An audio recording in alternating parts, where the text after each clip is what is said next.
couple weeks ago, I made a video talking about every team's worst trade that they have made since the year 2010. So today we're going to be a little bit more positive, and we're going to talk about every team's best trade since 2010. There isn't too much overlap from that video, but if there is a trade that was mentioned in the worst trade that is also going to be featured here in the best trade, I'll give another deal that happened with this team that could be up there for one of their best deals since 2010. If you agree or disagree with any of my selections or want to talk about any of these trades, please let me know in the comments below. And if you guys do enjoy the videos, I would appreciate you dropping a thumbs up. Let's get into it. So we're going to start off with the Washington Wizards, who made a pretty big three-team trade back in the summer of 2021. A deal which essentially they gave up Russell Westbrook, who they acquired an offseason prior in the John Wall deal. They sent him to LA in a three-teamer, and they got back Montrezl Harrell, Kentavious Caldwell-Pope, Kyle Kuzma, and a first-round pick. And Russ was coming off a pretty good season with the Washington Wizards in 2021. He appeared in 65 games. He averaged 22 points, led the NBA in assists, and he also had 11.5 rebounds a night. He averaged a triple-double that season. He finished 11th in MVP voting, and the Wizards sold high on him. They sent him to the LA Lakers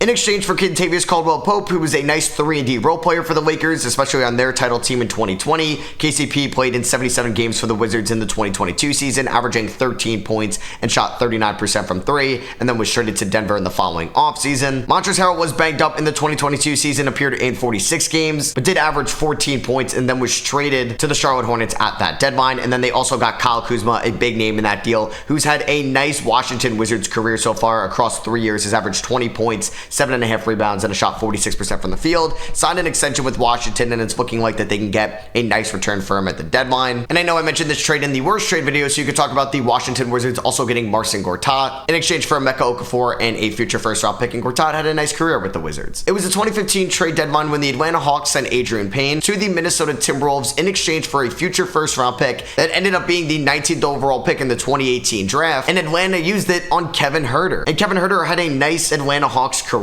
He spent 4 years in Atlanta, averaging 11.5 points and shot 38% from three, and was a big piece to their conference championship appearance during the 2021 playoffs. And then the Atlanta Hawks were able to trade him in the 2022 offseason for a future first-round pick that could be in this year's talented 2025 NBA draft. You could also go with them getting Clint Capella in that 4-team trade in 2020, and Capella's had a nice career with the Hawks. For the Miami Heat, you could talk about 3 signing trades. There's an obvious number one. It's LeBron James during the 2010 free agency period, where the Cavs sent LeBron James to the Heat in exchange for 2 future first-round picks. One ended up being Nemanja Nedovic, and another one being Timothy Luwawu-Cabarrot. LeBron James was obviously amazing for the Miami Heat. Spent 4 years there, won 2 NBA titles, won 2 MVP awards, and averaged 27 points, 7 assists, and 7.5 rebounds a night. Chris Bosh was also traded by the Raptors to the Miami Heat for a future first-round pick, which ended up being Norris Cole. And Bosh would go on to help the Miami Heat win 2 NBA titles as well. But yeah, the Miami Heat also ended up getting Jimmy Butler in the summer of 2019, where they basically just had to give up Josh Richardson to get him. This ended up being a much larger 4-team trade, but Jimmy has spent 5 years in Miami and has helped lead them to 2 NBA Finals appearances, one in 2020 and one in 2023, multiple All-Star appearances, and has averaged 21 points for the Heat. The 2018 NBA draft, when they were on the clock with the 11th overall pick and had the perfect chance to draft the successor to Kemba Walker, with Shai Gilgeous-Alexander on the board, they technically drafted him,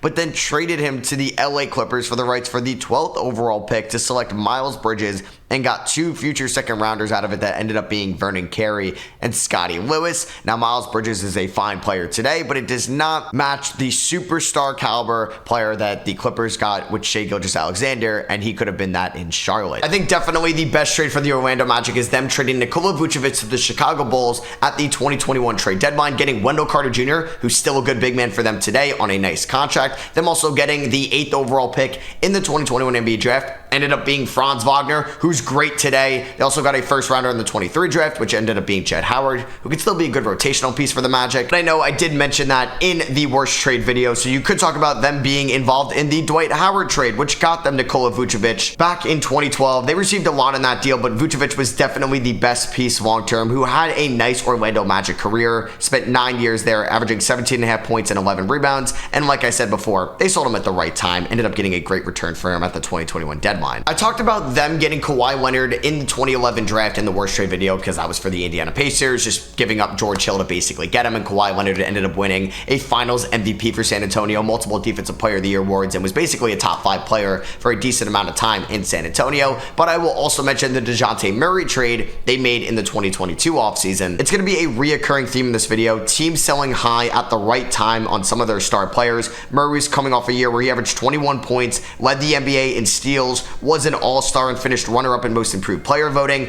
They ended up shipping him off to the Atlanta Hawks to get 3 future first-round picks. None of them have been made yet, but we could definitely say in hindsight this was a great trade for the Spurs. For the Houston Rockets, yeah, it's obviously getting James Harden in 2012, and the best player they had to give up in that deal was a 2013 first-round pick, which ended up being Steven Adams, and Harden had one of the greatest scoring careers with the Houston Rockets. He ended up spending 9 years there, averaging 29.5 points, 8 assists, and 6 rebounds a night, multiple scoring titles, and a 2018 MVP award. But you can also talk about them pairing up James Harden with Chris Paul in a sign and trade they got him in the summer of 2017. They gave up Patrick Beverley, Sam Decker, Montrezl Harrell, DeAndre Liggins, Lou Williams, and a future first-round pick, which ended up being Amari Spellman. Not a bad return for the Clippers, who were going to lose Chris Paul for nothing anyway, but Chris Paul had 2 really good years in Houston and helped be the number 2 to that Rockets team that ended up taking the Golden State Warriors in the 2018 playoffs to a Game 7. For the Memphis Grizzlies, it's going to be a draft night trade they made during the 2020 draft, in which it was a 3-team trade, which basically ended them moving multiple second-round picks to get the 30th overall to get that 4-year contract for the last pick in the first round in 2020, and that ended up being Desmond Bane. Desmond Bane has spent 4 years in Memphis, coming off a year where he just averaged 23.5 points, 5.5 assists, and 4.5 rebounds. He's been one of the better 3-point shooters since he's been drafted in 2020, and for the value getting him with the last pick in the first round, home run deal for the Grizzlies. Pelicans got a haul for Anthony Davis, but I'm not talking about that deal here. It's going to be a deal they made during the draft of 2013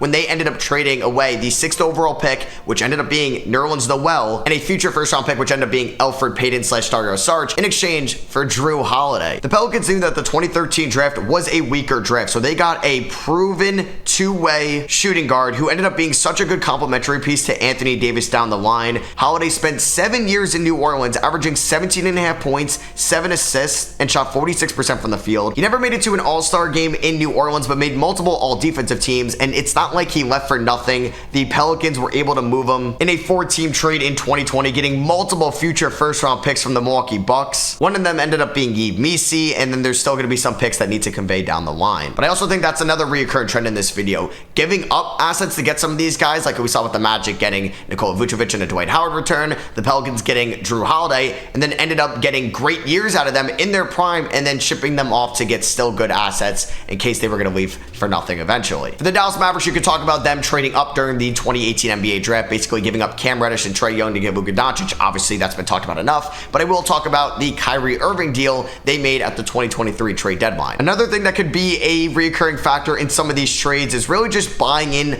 at the right time, where some of these teams have no leverage whatsoever, and that's what the Brooklyn Nets had at the 2023 deadline. Kyrie Irving was going to be a free agent in the summer, and they could not afford to lose him for nothing. They gave up a lot to get him when they ended up pairing up him and Kevin Durant in the summer of 2019, giving Kyrie a max contract. So the Dallas Mavericks swooped in February 6, 2023, and traded away Spencer Dinwiddie, Dorian Finney-Smith, a 2027 second rounder, and a 2029 first rounder for Kyrie Irving, who helped lead the Dallas Mavericks as a number 2 scoring option to the NBA Finals this year, putting up 25.5 points, 5 assists, and 5 rebounds on a lead efficiency of 50% from the field, 41% from 3, and 91% from the line. And getting somebody like Kyrie Irving for Spencer Dinwiddie, Dorian Finney-Smith, and a future second and first, that is an amazing deal for Dallas. For the Minnesota Timberwolves, we're going to go back to the 2020 draft. That was the Desmond Bane one, and we're going to talk about a deal they made with the Oklahoma City Thunder in a 3-teamer during the NBA draft. A couple days before the draft, the Lakers ended up trading the 28th overall pick to OKC in exchange for Dennis Schroeder, and then the Timberwolves did a 3-team swap on draft night to take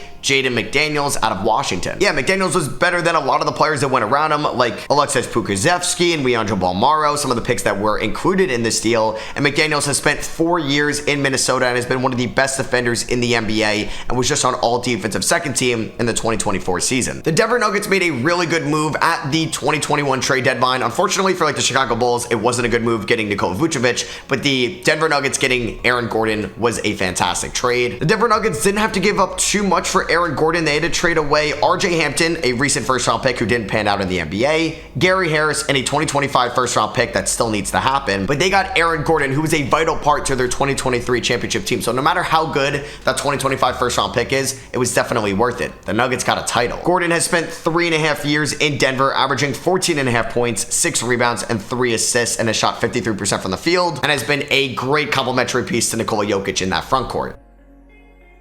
I mentioned the Utah Jazz getting Donovan Mitchell during the night of the 2017 draft, basically just giving up Tyler Lydon and Trey Lyles, but another underrated move they have made was getting Jordan Clarkson. They basically just had to give up Dante Exum and 2 future second-round picks for Jordan Clarkson, who has spent 5 years in Utah now, averaging 17.5 points, 3 rebounds, and 3 assists a night, and won the 6th Man of the Year award for them in the 2021 season. You could also talk about the Rudy Gobert trade they made, sending him off to the Minnesota Timberwolves in the 2022 offseason, or even the Donovan Mitchell return they got as well. But I think the Jordan Clarkson one, super underrated. When LaMarcus Aldridge went to San Antonio, the Blazers had a relative big three. They had Damian Lillard, who was homegrown, CJ McCollum, who was homegrown, but they also got Yusuf Nurkic in a trade with the Denver Nuggets. And this was a really good trade for Portland. They basically gave up Mason Plumlee and a future second-round pick, which ended up being Shake Milton, in exchange for Yusuf Nurkic, and they even got a first-rounder out of it as well, which ended up being in that Zach Collins trade. And Nurkic was a really good big man for the Portland Trailblazers. He spent 7 years there, averaged 14.5 points,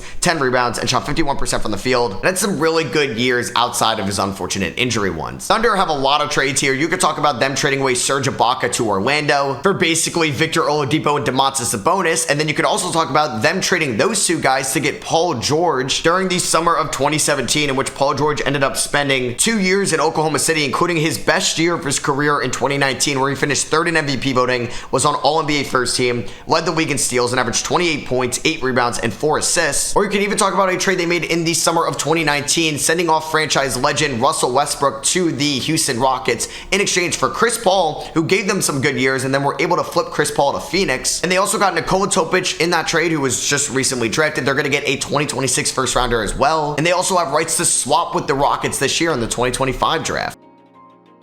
For the Cavs, it was definitely a deal they made at the 2011 trade deadline in February, when they pretty much traded away Mo Williams to the LA Clippers in exchange for Baron Davis and a 2011 first-round pick, which ended up winning the lottery, and the Cavs used that on Kyrie Irving, who was a Cavs legend and was a vital part to their 2016 championship team. But I did mention that in the worst trade video, so I'm going to talk about a 3-team trade they made in the summer of 2014 when they got Kevin Love from the Minnesota Timberwolves. They gave up Anthony Bennett, Andrew Wiggins, and a future first-round pick to get Kevin Love, who was the 3rd best player on that 2016 championship team. Love spent 9 years in Cleveland, averaging 15.5 points, 9 rebounds, and shot 38% from 3. And who knows, maybe the Cavs don't win the 2016 finals without Kevin Love. It's going to be the 2nd time he's been mentioned in this video, but for the Milwaukee Bucks, I'm going to talk about them getting Drew Holiday from the New Orleans Pelicans in that 4-team trade in the 2020 offseason. They did have to give up a decent amount to get him, but Drew Holiday was such an important part to their 2021 championship team. I think I can say confidently that they don't win the 2021 NBA Finals without Drew Holiday and his elite defense. Holiday spent 3 years in Milwaukee from 2021 to 2023.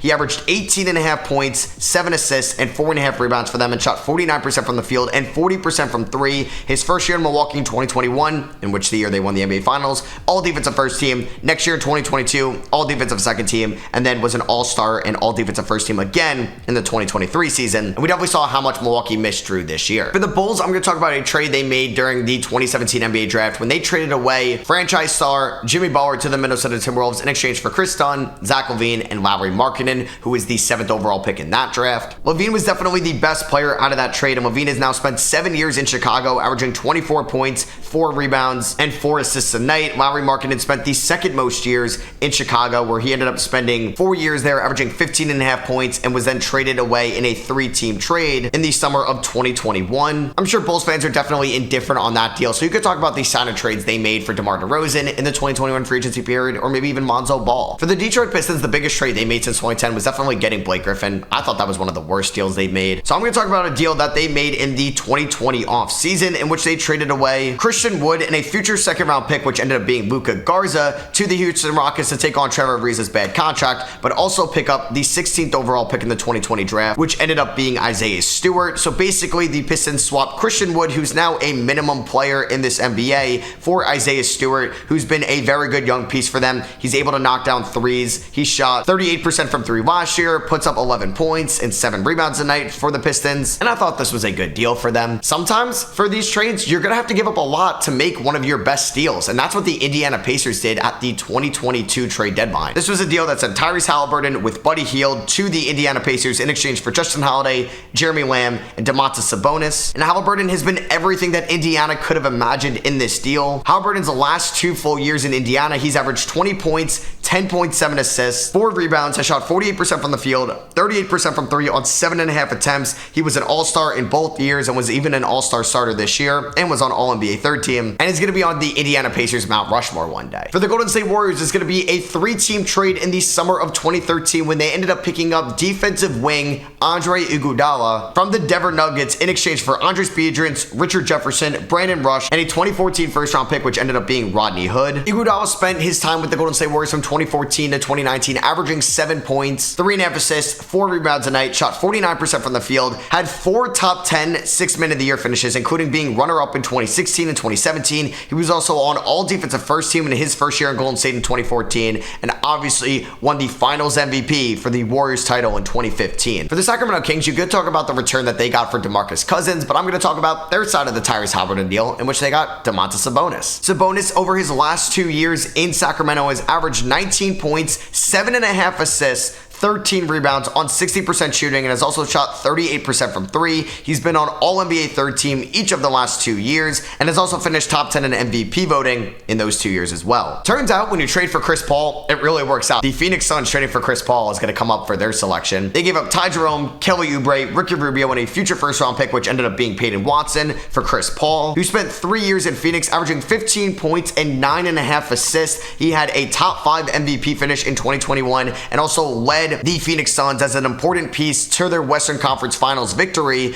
over the LA Clippers to go to the NBA Finals. You could also mention them being in a 3-team trade in the summer of 2013. They picked up Eric Bledsoe for Jared Dudley in a future second. It was a great deal for Phoenix. So for the LA Clippers, you could definitely talk about them trading for Chris Paul from the New Orleans Pelicans, but I'll talk about their side of the Blake Griffin deal in the 2018 season, in which they got Avery Bradley, Tobias Harris, Boban Marjanovic, and a future first-round pick, which ended up being Miles Bridges, and then they were able to flip that first-round pick for Shai Gilgeous-Alexander on draft night, who was obviously a great piece for LA, and they ended up flipping Tobias Harris for a future first-round pick. Then they used those assets to go out and get Paul George as well. So yeah, them trading away Blake Griffin was the right move at the time. For the LA Lakers, it's definitely going to be them acquiring Anthony Davis in the summer of 2019. They did give up a lot to get Anthony Davis. They ended up giving away Lonzo Ball, Josh Hart, the rights to DeAndre Hunter, Brandon Ingram, a future first-round pick, which ended up being Dyson Daniels, and a 2025 first-round pick that is still yet to be determined. And they also had to give up Isak Bonga and Mo Wagner to the Washington Wizards in this deal, but they got Anthony Davis, who has now spent 5 years in Los Angeles, averaging 25 points, 11 rebounds on 53% shooting, multiple All-Star appearances, was on All Defensive First Team this year, All-NBA Second Team this year as well, and was the second best player on their 2020 championship team. For the Toronto Raptors, it's got to be them getting Kawhi Leonard in the summer of 2018 for Jakob Poeltl, DeMar DeRozan, and a future first-round pick, which ended up being Keldon Johnson. They also got Danny Green in this trade, and even though Kawhi Leonard only spent 1 year in Toronto, it's definitely their best trade in franchise history. Kawhi appeared in 60 games in the regular season, finished 9th in MVP voting, averaged 26.5 points, 7 rebounds on 50% shooting, was an All-Star on All Defensive Second Team, on All NBA Second Team, and obviously led the Toronto Raptors to an NBA championship in 2019. For the Philadelphia 76ers, you could talk about 2 pretty big deals that they ended up making. Neither one of them got them out of the second round. The first one was them getting Jimmy Butler at the start of the 2019 regular season, and this was for great value. They basically just had to give up Jared Bayless, Robert Covington, Dario Saric, and a future second-round pick for Jimmy Butler, who would go on to average 18 points for the Sixers that year, but they did end up losing him in free agency. Or you could talk about them getting James Harden at the 2022 trade deadline. They got him along with Paul Millsap in exchange for Seth Curry, Andre Drummond, Ben Simmons, a 2023 first-round pick, which ended up being Bryce Sensabaugh, and there's still a 2027 first to be determined. You can even mention them giving away James Harden to the LA Clippers this year, getting multiple future first-round picks, Marcus Morris, KJ Martin, Nick Batum, and Robert Covington. Like I said, neither one of these trades got them out of the second round, but they're still good deals overall. For the Boston Celtics, not going to talk about the KG Paul Pierce trade. Obviously, that would be the one, but I'm going to talk about them getting Derek White from the San Antonio Spurs at the 2022 trade deadline. They gave up Romeo Langford, Josh Richardson, and a 2022 first-round pick, which ended up being Blake Wesley. Still a 2028 first-round pick to be determined, but Derek White has blossomed into a role-playing star for the Boston Celtics. Over his last 2 full years there, he's been on all defensive second team each year, finished 8th in defensive player of the year voting this year, was a vital part to their conference finals run in 2023 and their NBA title victory this year, and was even on Team USA. And you can even talk about them being involved in the Drew Holiday trade at the start of this year as well, giving up Robert Williams, a future first round pick, Malcolm Brogdon. It was definitely worth it. Drew Holiday was great for the Celtics, for them to win an NBA title this year, and was definitely worth it. For the Brooklyn Nets, you could go with just the Mikal Bridges trade they made this offseason, but it's still too early to see what's going to happen, but I think it will be that deal. But I'm actually going to talk about a trade that happened right before the 2017 draft. The Lakers were going to draft Lonzo Ball, so they traded away D'Angelo Russell to the Brooklyn Nets in exchange for Kyle Kuzma and Brook Lopez. The Nets did have to take on Timothy Mozgov's contract at this time, but D'Lo really turned the Nets franchise around, where he just spent 2 years in Brooklyn, but he was great for them in that 2019 season. He finished second most improved player voting. He was an all-star, averaged 21 points, 7 assists, and led the Brooklyn Nets to a playoff appearance, which helped them get the credibility to go out and sign Kevin Durant and Kyrie Irving in that following offseason. For the New York Knicks, they made some bad trades since 2010. You could talk about the Carmelo Anthony deal. Obviously, he was a fantastic New York Knick, but I'm pretty sure they were going to be able to sign him in that 2011 offseason. So I'm going to go with a deal that they made at the 2023 trade deadline. Josh Hart. This ended up being a 4-team trade, but they essentially just had to give up Cam Reddish and a 2023 first-round pick, which ended up being Chris Murray, for Josh Hart, who has been such a big piece for the New York Knicks. He's helped turn this team into the Nova Knicks. Over the last 1.5 seasons for the Knicks, he has averaged 9.5 points, 8 rebounds, 4 assists, and a shot 35% from 3, and is a perfect glue guy for the Knicks to hopefully make a playoff run next year. So that is going to be for me. I hope you guys did enjoy this video. If you did, I would appreciate if you drop a thumbs up. Let me know what you guys think of these trades in the comments below. I love you guys, and I'll catch you on the next one. Peace.